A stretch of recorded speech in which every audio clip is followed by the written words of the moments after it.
Well, first of all, I want to say congratulations. The film was amazing. Awesome. Amazing to watch. I saw it in IMAX. So, Oh, good. I mean, obviously you're well known for very amazing visuals, but the epicness of the music behind it was equally as impressive.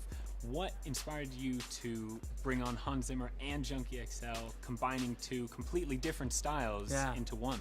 You know, Junkie, we had worked with on 300, Rise of an Empire. He did the music for that movie, and he's friends with Hans anyway.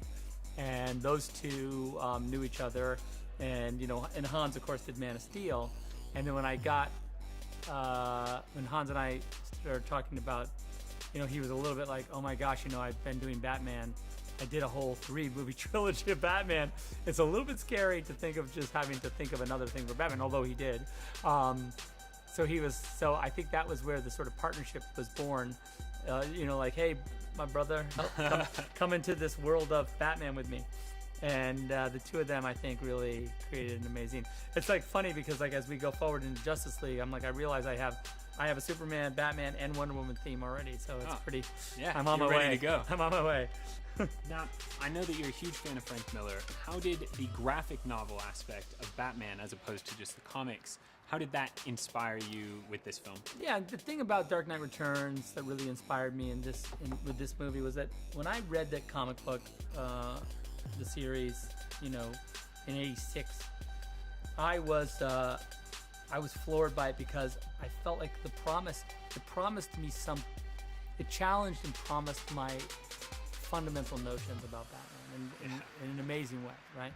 And I was like, holy dang, like this is something else. And so it really sort of inspired me to sort of reconnect with Batman as a character and comic books in general.